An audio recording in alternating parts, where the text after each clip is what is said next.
Om Prapanna Parijataya Totra Vetraikapanaye Jnanamudraya Krishnaya Geetamritaduhe Namaha. How blessed we are, even as we find so many challenges in our life. Life is not a bed of roses for anybody. We are blessed, I am saying, because we have such guidance as is available in the Bhagavad Gita. I am sure most of you join me if I say, whenever we read the Gita, which we miss many times, but whenever we read, we say, oh, this is exactly what I need. Here is a course correction that Shri Krishna is giving to me, and so on. And the areas where Bhagavad Gita provides to us the right direction are very many. One of those areas is what I would call mood regulation. In fact, I don't mind admitting before you how this title came.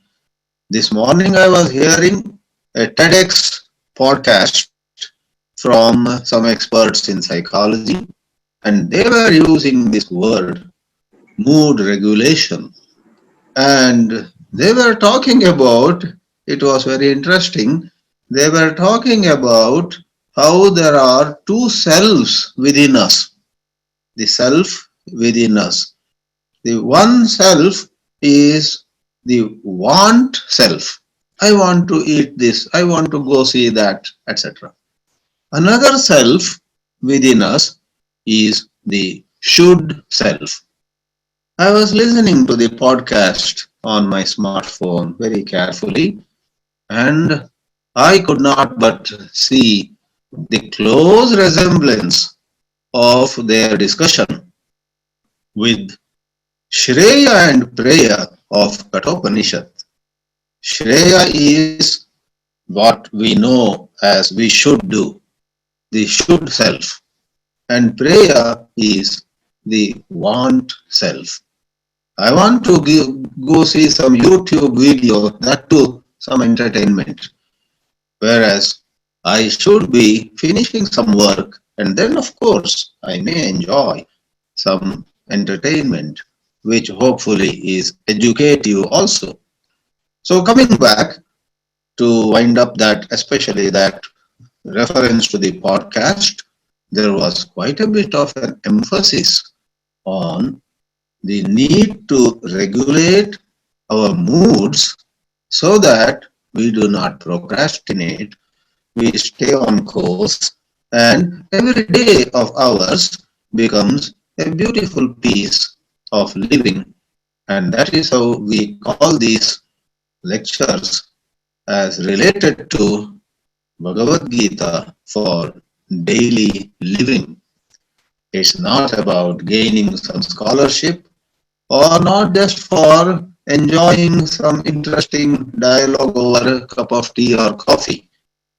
It is for daily living, which means in actual challenging situations, either when we are face to face with others who might disagree with us in some matter, or equally when we are face to face with ourselves.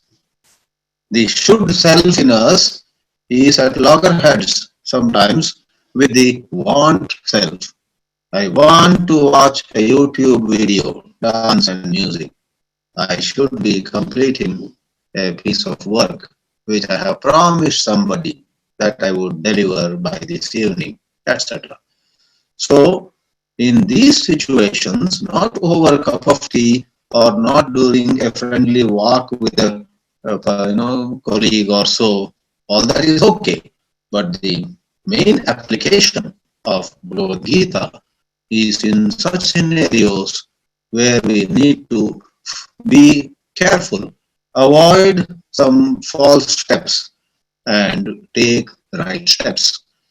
Mood regulation, that is a word or a phrase from modern psychology, and Lord Shri Krishna in the Gita talked at length in all the chapters about having to take a look, in fact, having to be on guard against our own mood swings and do the best possible. Of course, all of us at a given point of time have limitations. Shri Krishna himself says at a certain place, chapter 5 actually, he uses a word vega. Vega means momentum. Shaknoti haiva yasodum prak sharira vimokshanat kama krododbhavam vegam. There is not only desire in us, there is not only anger in us. These desire and anger have a certain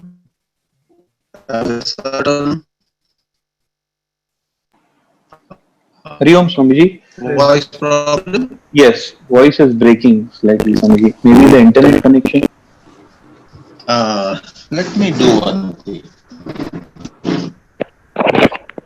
You can hear him well here. Let me keep the source of my Some people could Wi-Fi not hear properly, so voice is closed. breaking. Why is it happen? Okay, give me half a minute.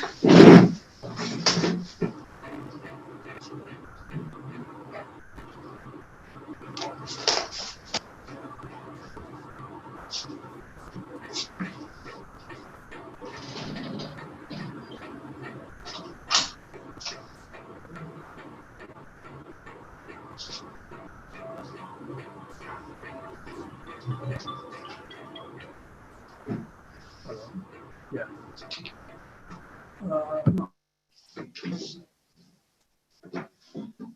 This could be, I'm just guessing because I kept some doors closed, glass doors. I kept opened them now. Now, Swamiji, it seems already better. Oh, thank you, thank you. And maybe I'll open Yes, Swamiji, another. it is clear. Is it clear? Yeah. Anyway, this should further ensure. Okay. Oh, sorry for that distraction. May we proceed now? Yes, Swamiji. Yes, please. I request Okay, the organizers to, make possible. This will stop other screen sharing. Do you want to continue? Okay.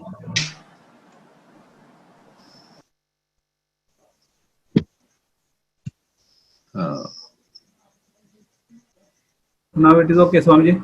Yeah. Yes. I am trying to open the PowerPoint slides now. Swamiji, I'll allow this screen sharing. Okay. Session 2. All right. Hope nobody loses their mood at this moment. Okay.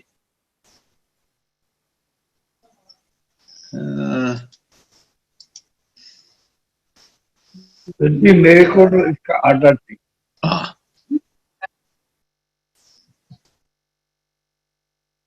Okay. One last question from my side. Is the slide visible? Yes, Swamiji. Yes. All right. Hari Om. So we are here in the second session of punchlines and benchmarks, guidance from Bhagavad Gita, day 2. And today's special focus is on mood regulation. We ask ourselves, to what extent are we swayed by our moods? How many times in a day do we say, I wanted to do that, but I wasn't in good mood, and such expressions. And about that, what does Bhagavad Gita say? So here is one punchline, as I clarified in yesterday's session. All these punchlines are a quarter of a shloka, not even the whole shloka. In chapter 3, if you take a look at verse number 34, you have this quarter, Tayorna Vashamagachet. Let me read for you the whole shloka. Bhagavan Shri Krishna, especially about the context of Indriyas, how they strongly pull us in certain direction or sometimes pull us away from something. 34th verse goes, Indriyasyarthe ragadveshau vyavastitau tayornavashamagachet tau hyasya paripanthinau. If you take this punch line, tayoho na vashamagachet, that has the real punch, the real important advice. As we have given in the black letters below, there are bound to be attractions and repulsions wherever we go. Even if we go to the Himalayas, over there too, there will be objects, there will be persons, there will be certain scenes which would be very tempting to us.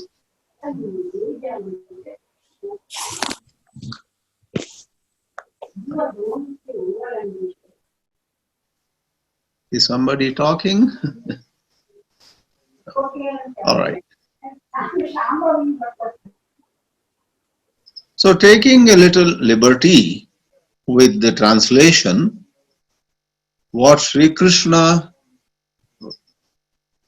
calls Tayoho na vashamagachet, I am putting as he is addressing us directly. Do not come under their sway. There will be attractions and repulsions. Don't blame the situation. Don't blame the scenario. And this is how our mood tends to be off if we yield to particular forces at work. If we see the life of anybody and we see life of our own, a lot of times we actually could not take the right decision. We went wrong in judgment. What's the difference between Yudhishthira and Duryodhana? Yudhishthira would be cautious, and even though he too, like Duryodhana, feels attracted to prayer, what is pleasant, Yudhishthira would not come under the sway. That is the key point of that attraction. Duryodhana would fall for it. Ravana would fall for it. And where do you and I stand? We have Yudhishthira also in us. We have Duryodhana also in us. And at a given point of time, who calls the shots is difficult to say. So this imperative statement, Tayorna vashamagachet, is of great importance. Time and again, if we are to remember this, rather than just saying, no, but I have a very strong urge to do this, or to fire somebody, to be harsh with somebody. Hold on, you may have that urge, but didn't Shri Krishna say, don't be swayed by the urge. Think about what the right thing is in that situation, and to the best of your ability, gather yourself to do what is right. So this was our first punchline, and great people have set the benchmarks by taking the right course and carefully avoiding wrong steps. Their behavior set the benchmarks for the rest of humanity. We go to the second selected punchline. Second punchline from Bhagavad Geeta, from chapter 3. I'm taking you all the way to chapter 18. Because being concerned with the topic at hand, Sorry, you is are not that so? hearing your voice. Hearing? Again, the voice is breaking. Let I've been me do one thing. May I change? In fact, today it has been cloudy and like a rainy day. I wonder whether that came in the way. I will use a different source for the Wi-Fi.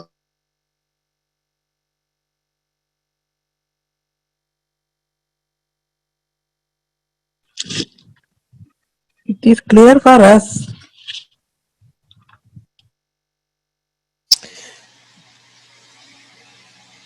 Also, it was suggested yesterday to stop everyone's videos, so the bandwidth is saved. Perhaps that would help. We are not hearing your voice.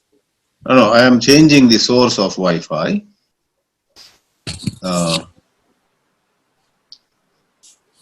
Am I audible now? Yes, Swamiji, you are audible. There is small request. I think there is something wrong with your microphone. Now, everything else is fine. Bandwidth is fine, Swamiji. Only microphones seems to be some wire issue with the microphone or some other issue. You know, the microphone I am using as far as this presentation is concerned is of the laptop itself. Another But mic other than that, here is for recording. Other than that, Swamiji, no issues. Visually, no issues. And I agree with one of the participants who suggested that everybody should keep his or her videos off. So bandwidth would be saved and your quality would be coming good. We can hear fine. Sir, you are very, very clear to us and also audio and video. Even I too. I am hearing properly. Oh, some are not hearing properly. Some say it is excellent. That is Swamiji, this is Adya speaking from San Jose. I am also hearing sound quality is excellent, very good, and video quality is also good. Earlier it was not good, but now it is good. Now it's okay, Swamiji. I think you can carry on, please. All right. So everybody on mute, please. Everybody.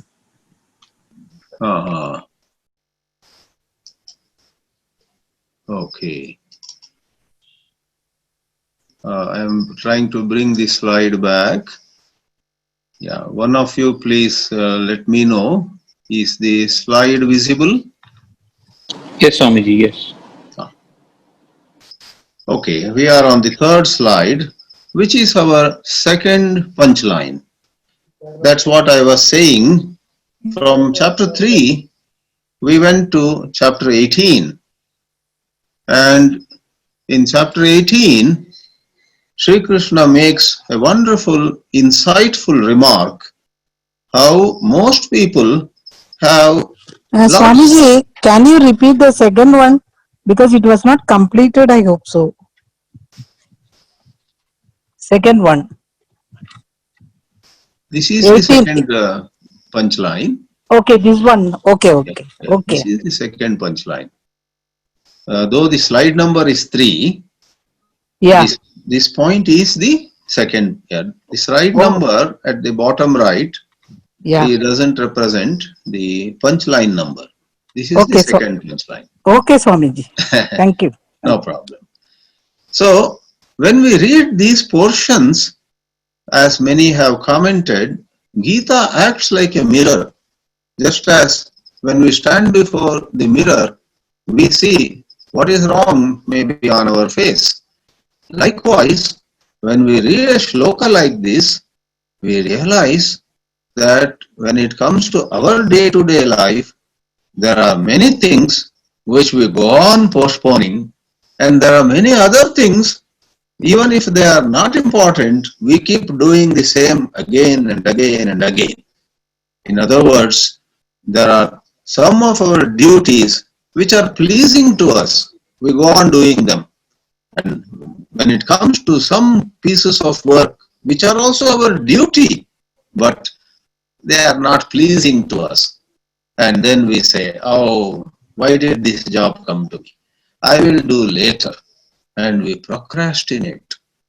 Thus, as a lady Mahatma once said, Vimla Thakar, the difference between the unwise and the wise people is that in the case of the wise people, they are the masters of their mind, meaning they are the masters of their moods.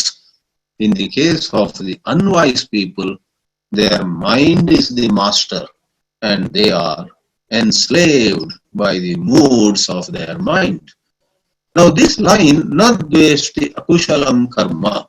Let me read out for you the whole verse number 10 in chapter 18. It's a beautiful, insightful remark from psychology point of view.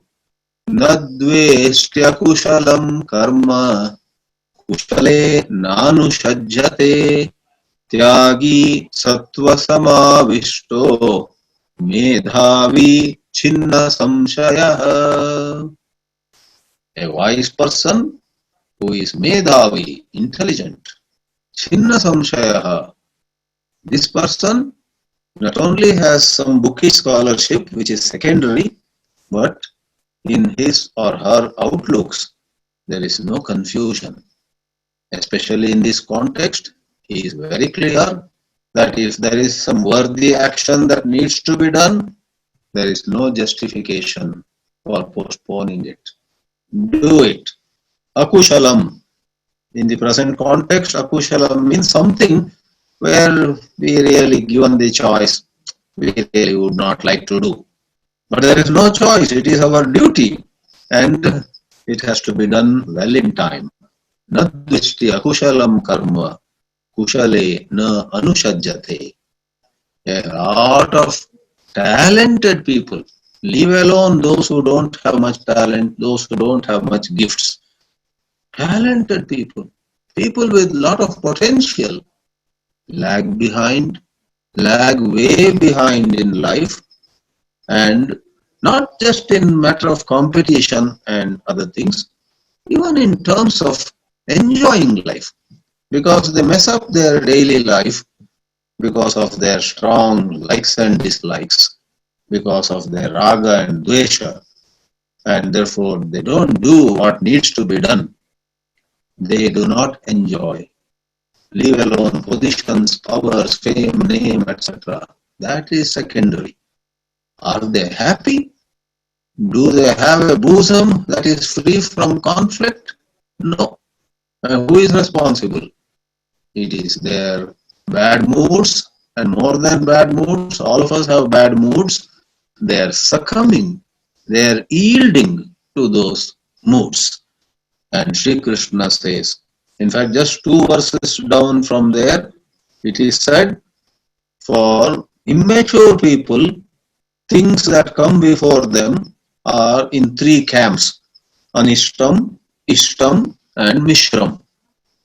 Anishta is things you don't like. Ishta is things that you like. You love, you want that only again and again. Mishra is in between. And Krishna makes an amazing statement. This kind of tasks falling into 3 boxes doesn't apply to wise people. He says, Natu sannyasinam kvachit.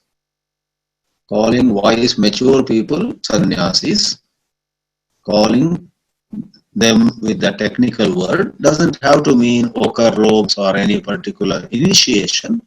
Spiritually mature people rise above these 3 classifications. Pleasant or unpleasant, if something needs to be done, they gather their energies and do it. Karyam karma samachara, we said yesterday. Carrying on in the same tone, Lord Krishna says, if you look at life, the whole of life, in fact, the whole of whatever there is, outside and inside, outer and inner, are all a play of 3 gunas. As you know, the 14th chapter of Bhagavad Geeta is about sattva, rajas, and tamas. If you carefully study the chapter 14, you will in fact be surprised, at least at the first reading, that Shri Krishna makes a sweeping statement. Not only tamas and rajas, sattva also binds you. All the 3 qualities bind you. In fact, Sri Ramakrishna gave that beautiful story. 3 thieves catch hold of a man passing by a forest, and all 3 of them rob him of all the valuables, the last penny that he had on him, and as though that is not enough, those 3 robbers tie him to a tree and they are all set to kill him. It is then that one of the 3 thieves says, "Oh, I think we have taken whatever we want. Let us not kill him. We'll leave him here. We have tied him to this tree and let us go our way." And that is what they decide. They are about to go. And somehow making some pretext with some excuse, the 3rd thief among them, stays behind. And without the other 2 noticing, this 3rd thief actually removes the ropes, unties, frees that man and says, "Quietly you go wherever you need to go." And when the passenger or the traveler says, "This is the village I need to reach," the 3rd thief even shows him the way. This is the direction which takes you to the village, your destination.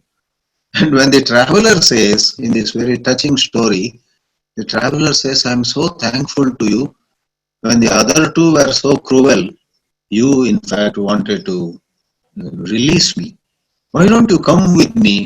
I will take you to my friend's place in the village that is not far and treat you to a wonderful dinner this evening."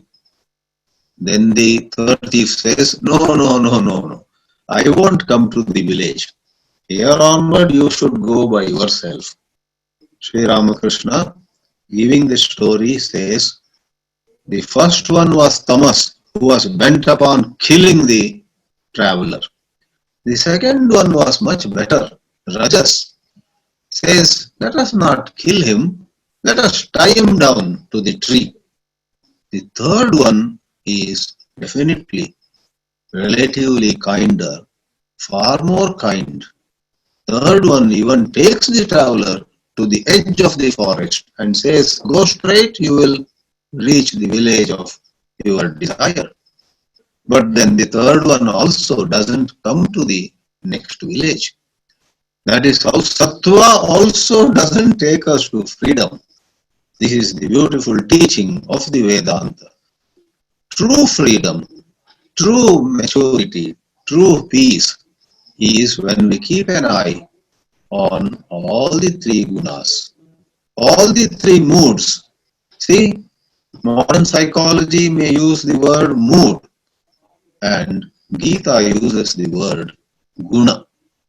Sattvam rajas tamaiti gunaha prakriti sambhavaha nibadnanti mahabaho dehe dehinam avyayam is the shloka, 5th shloka in chapter 14. So we have Shri Krishna employing several ways of or forms of language. So this was the third punchline. We need to stay guard about the gunas and their play. Our true nature actually doesn't belong to any of the gunas. Let's see what's the fourth punchline. One more quarter, just a quarter. Now we will say that in chapter 6, which is well known for guidance on meditation, or it is also called the chapter that gives the details of living in mature self-control, not suppression, not some kind of constant battle inside. Do something, feel guilty. Don't do something, feel you missed out something. Suppression and immature control make one's life miserable. Through proper study and through what I would call an integrated approach. Integrated approach is taking a look at how we sleep, how we eat, how much we talk, what actions we take up, What is the sequence in which we do things? Do we do unimportant things first and then say, I will do the important thing later? That would be not right. Therefore, an integrated approach involves very many things. Right diet, right associations, and so on and so forth, which requires tremendous alertness. No doubt, or I should say no wonder, a lot of people who have so much in their head because of they have studied Geeta or what else, they don't live an orderly life. Their life is in disorder. They live a chaotic life. But ask them, they will recite some shlokas left and right, or they know some Sanskrit and whatnot. So friends, we need to be careful. With due respect to all the Sanskrit and all the holy books, nothing like keeping an eye on the way we live and true to our conscience, tuning our life on a daily basis. Now this punchline that I have chosen asks us, the keyword here is anirvinna chetasa. Nirvinna here means dukhi, sad, depressed, dejected. Something goes wrong a little and we lose our mood. Our mood goes for a toss. Because a piece of work that we were trying to do failed, or we got a phone call which brought some bad news, we say, now I'm in no mood to do anything for rest of the day. Alas, neither things that others cause to us, nor things that you yourself do. The simple example is, I have a friend who one day slept till 10 a.m. and later he was very sad about it. So when I asked him, why did you sleep till 10? He said, I wanted to get up at 5, but I had no self-control. Alarm rang, I didn't get up. It was already 7 when I finally sat up on the bed. I said, all right, at 7 a.m. at least you should have, got off the bed and got going. No, Swami, that is the problem. When I realized that I was to get up at 5 a.m., but I got up at 7, it depressed me so much. Nirvinna Cheta he became. It depressed me so much. Therefore, I didn't feel like getting up. I slept another 3 hours. This is adding fuel to the fire. It is worsening the situation. Now, this may be a simple example of getting up in the morning, but please take a second look at the way you deal with yourself. This came up yesterday also in question answer part.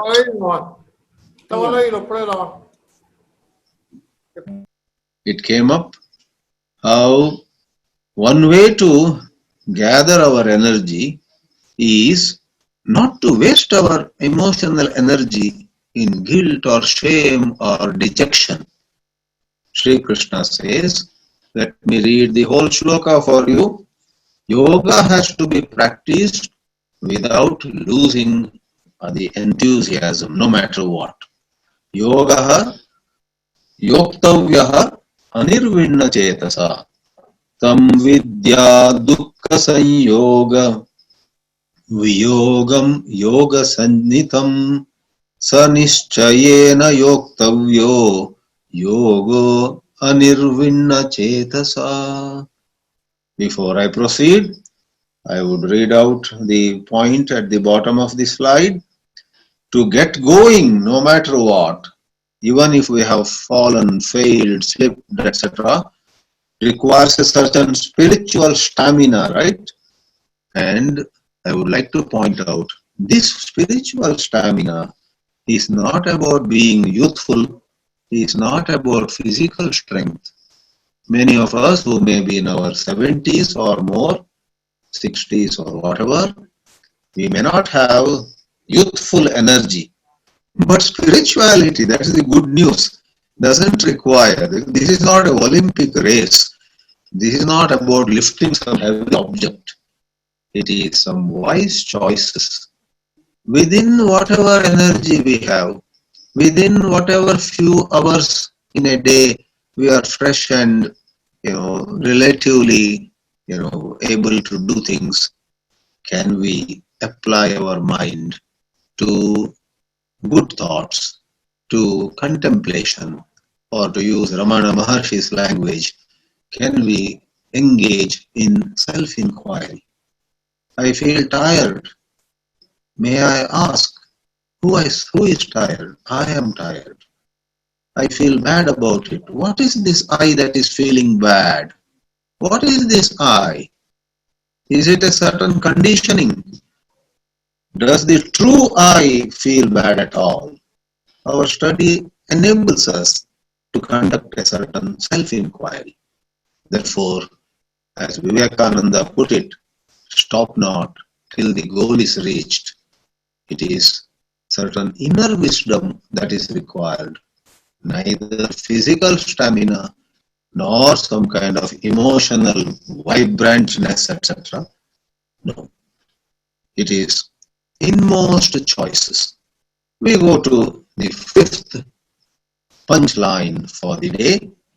Now, in the 16th chapter, Lord Krishna goes into a lot of description of bad moods. You may wonder, where is he talking about bad moods in chapter 16? He is talking of people with Asuri Sampat, Daivi Sampat and Asuri Sampat. Let me read for you the verse number 18 of chapter 16. We have a description of people of demonic characteristics.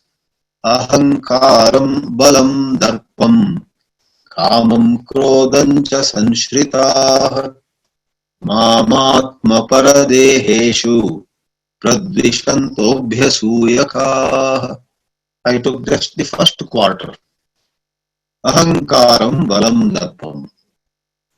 Unless you are alert, the free translation goes, unless you are alert, ahankara, ego, bala, power, arrogance, darpa, they will hijack you and you will regret later.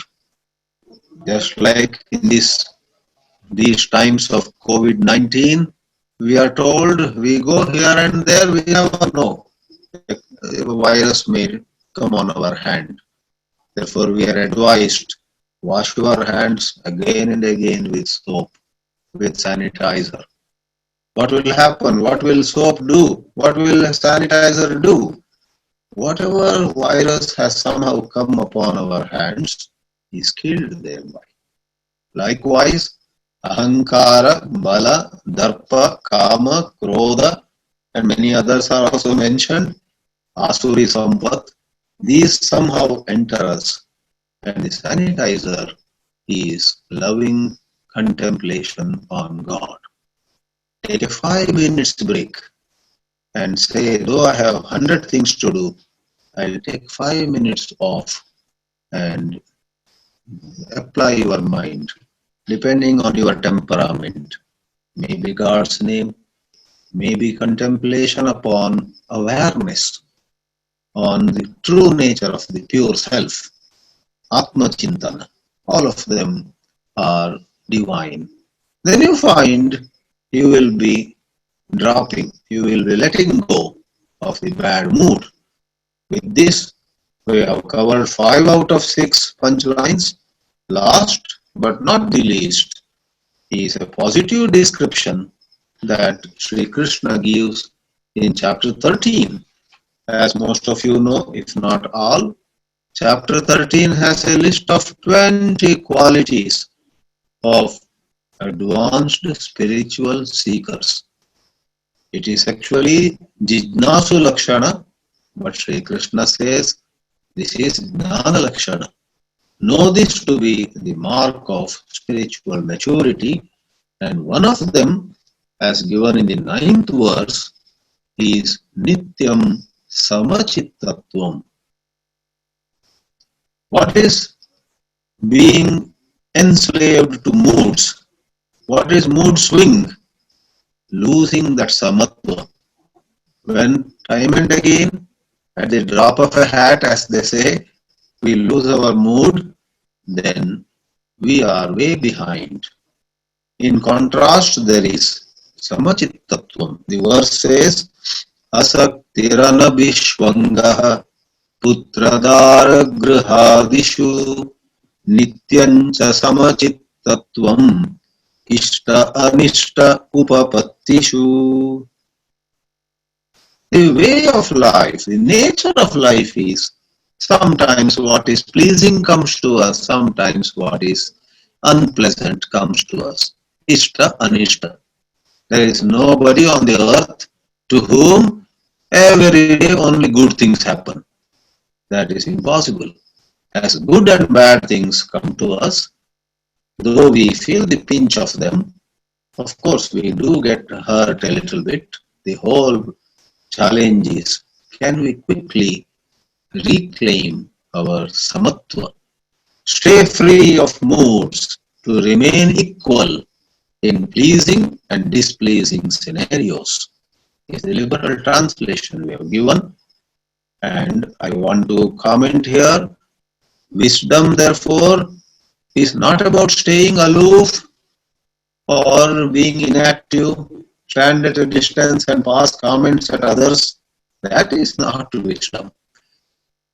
Wisdom is about doing right things with an unruffled mind. Hanuman has two facets. On one hand, Hanuman is a man of action. Oh, all the incredible feats that he performed for his master Sri Rama are an all-time glory. But on the other, we have pictures of Hanuman regaining his poise, his balance, and staying in loving remembrance of Sri Rama. So, dynamism in action and a certain stillness which one discovers time and again within oneself. The two sides make true spirituality. With these words, let me pause and welcome any question or comment from any of you. Om Namo Narayanaya. Hari Om Swamiji. Swamiji, this is Anubhav. I wanted to understand the difference between ahankar and darp. Yes. All right. Ahankara, as the very word goes, aham, is a certain self-judgment. To feel self-importance, to feel I am a big person, I am worthier, I am more holy than others, whatever. Whereas darpa is its expression in treating others. Without expressing at all, one may have ahankara. Then it is only ahankara, no darpa. Darpa is when, for example, you do not show respect to elders, or you do not acknowledge the service rendered by somebody, you do not say thanks, and you justify some behavior saying, oh, that's okay. So in your word and deed, when there is that smell of showing yourself as superior, that becomes darpa. Whereas ahankara is an inner thing. So they are related, but they are not exactly the same. Thank you, Swamiji. Welcome. Swamiji, what is the first punchline? I missed it, Swamiji. The very first punchline of today. First punchline is the line from chapter 3, Tayor na vashamagachet, 3.34. Okay, thank you, Swamiji. Namaskar. Don't come under this way. There are these likes and dislikes inside you. Don't say I have raga dvesha, that is the problem. To have raga dvesha is not the problem, but to yield to them, to come under their control. That is the first punchline. Thank you, Swamiji. Swamiji, here, Chandrasekhar, Yes. when we listen to you and any other good advice, it all looks nice. But when we are actually doing a job, we don't remember, and all this advice gets evaporated, and we do with our own same mind. Why it is happening? I would once more say we are all in the same boat. We speakers also feel so good when we are advising all of you. Later on in our private life too, things go haywire. That is the glory of these books of wisdom. When we read Geeta, when we read Upanishads, when we study especially teachings of great masters, it has a magical, spell upon us. And why we, to an extent, fail in the actual field of action is our vasanas, our old habits, our, habitual tendencies.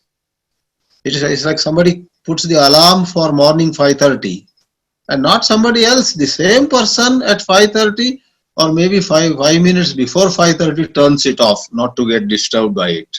He only had set it, he only turns it off because by morning the urges, the desire for some more comfort or some agitations come up. Therefore, I would, without going long on it, let me tell you, we have a baggage.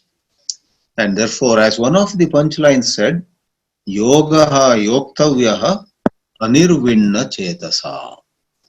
Even if we have fallen, slipped 100 times, never mind. Put in effort again. Try to be more careful next time. And no effort goes waste. Without your realizing what is happening, inner changes keep taking place. There are times when you say, I can't change. And lo, something surprising happens. Suddenly from inside you, in a very natural way, in a spontaneous way, you don't feel like doing something wrong and you feel like doing something right, which was not possible before. So sometimes the hard work during a certain phase pays the dividends at another time, and therefore we should never lose heart. So one word that I would use is our own old tendencies, old habits.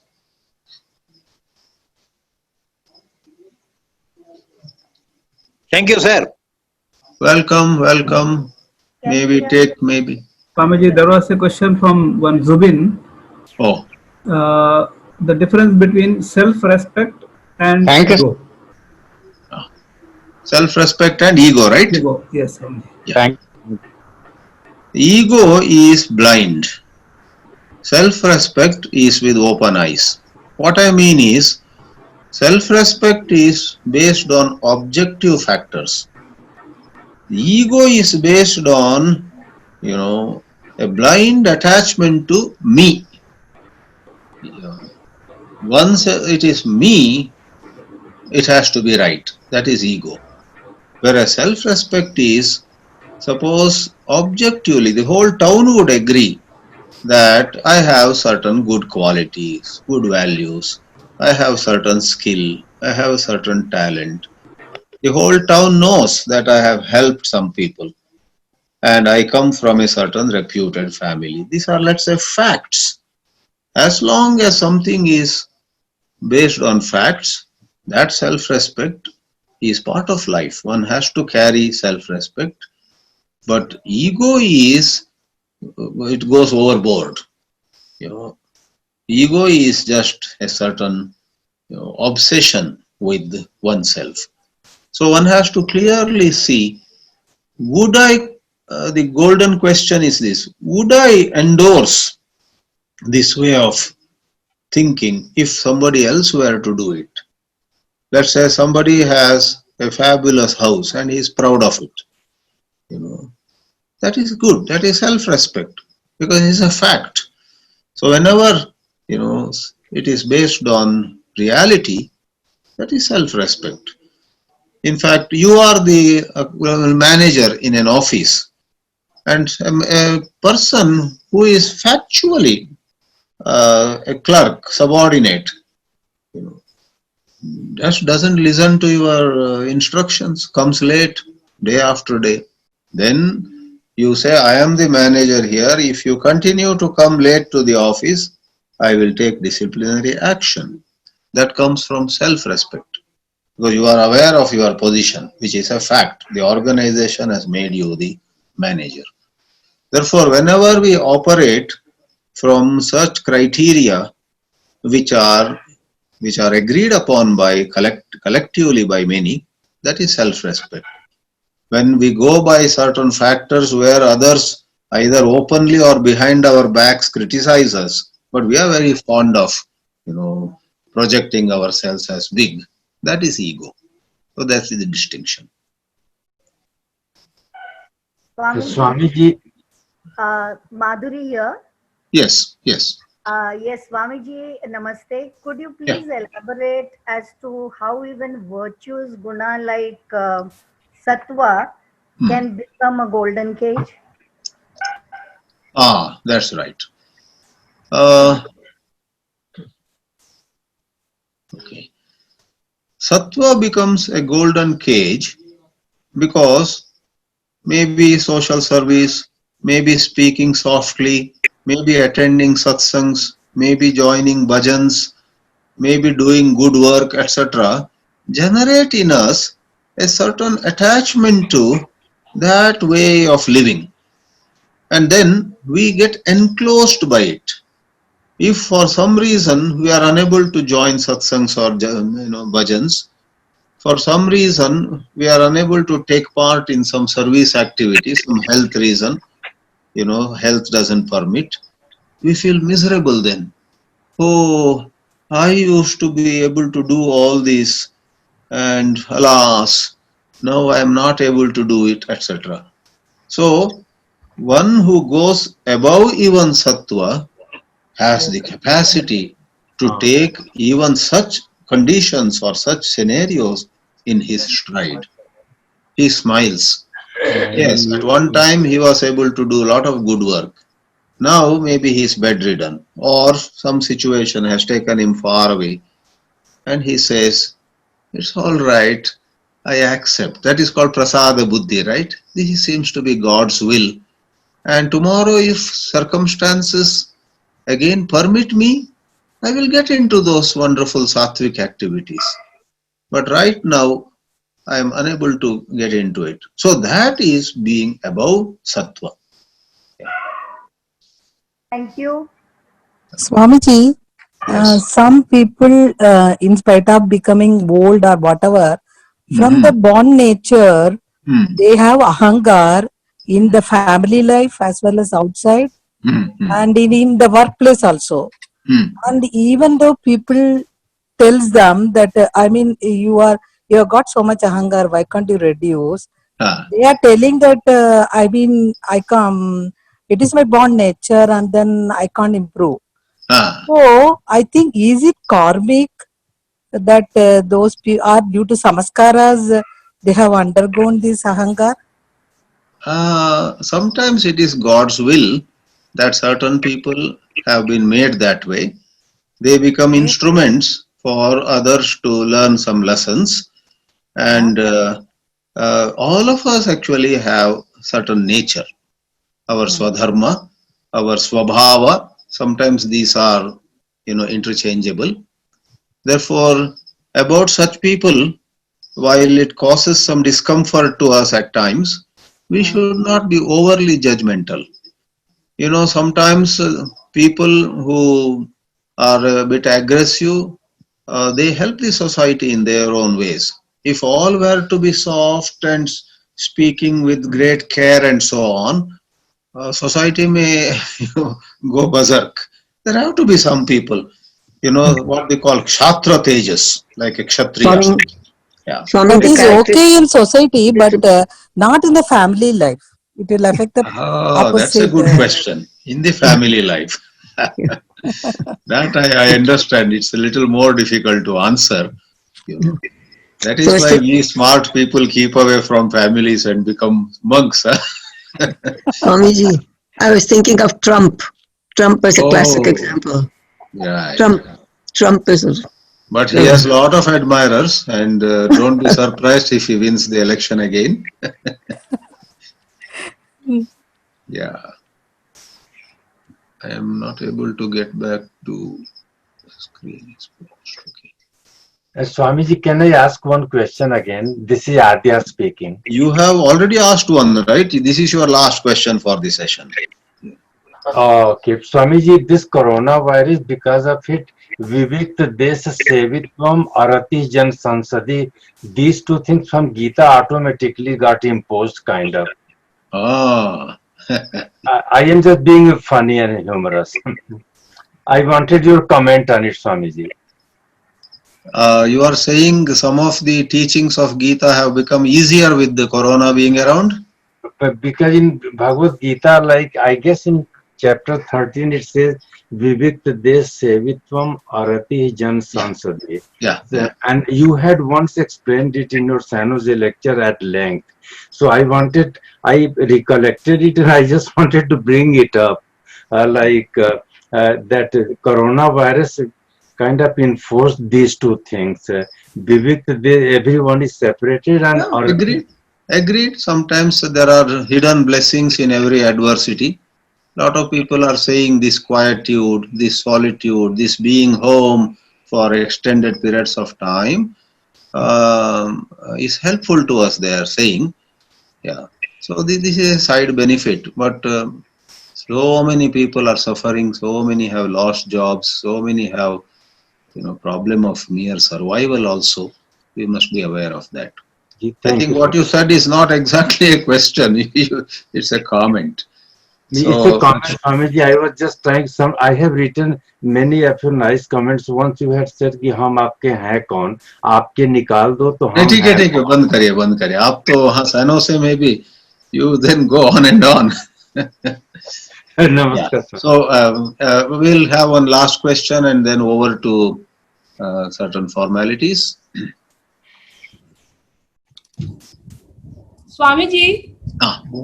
Hari Om. Hari Om. This is Suruchi. Oh, yes. So, Swamiji, acceptance of mood is unacceptable? Acceptance of mood, are you talking how a Gunatita welcomes Sattva, Rajas and Tamas? Yes. It is said, yeah. Yes. Acceptance of yourself. Right.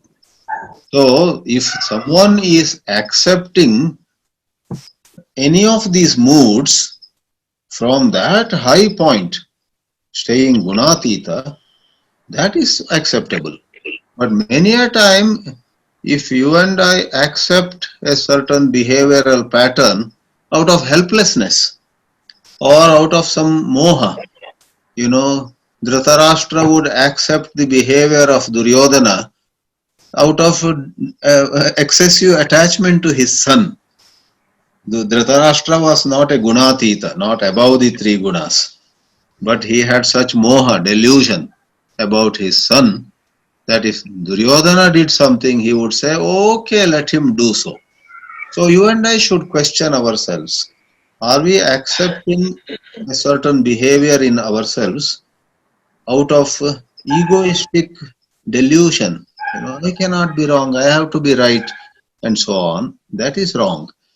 But if there is inner detachment, I am anchored in the pure self, and I don't make an issue of anything, then that is wonderful. But that is so rare to find, very rare. All right, friends, I request welcome. I request the organizers to take over. Okay, Swamiji. Yeah, someone was to conclude with the bhajan, right? Yeah, now last 3 minutes we'll spend contemplating on God. Let us all sit in silence. Sadashi will sing one bhajan. Yes. Over to Sadashi. Conclude with that, yes. Sadashi.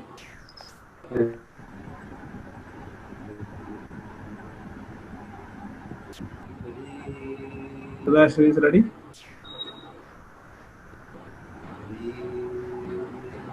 Yes. Start. Bhajole manava हरे गोपाल बजो रे मनवा हरे गोपाल राधे नंद लाला हरे गोपाल राधे नंद लाला अखिलेश्वर को अभिनंदन है अखिलेश्वर को अभिनंदन है गोपीनाथ मेरा तन मन जब है गोपीनाथ मेरा तन मन धन है बजो रे मनवा हरे गोपाल बजो रे मनवा हरे गोपाल सद्गुरु ईश्वर अंतर्यामी सद्गुरु ईश्वर अंतर्यामी सबके मन की महिमा जानी सबके मन की महिमा जानी बजो रे मनवा हरे गोपाल बजो रे मनवा हरे गोपाल राधे नंद लाल हरे गोपाल राधे नंद लाल बजो रे मनवा हरे गोपाल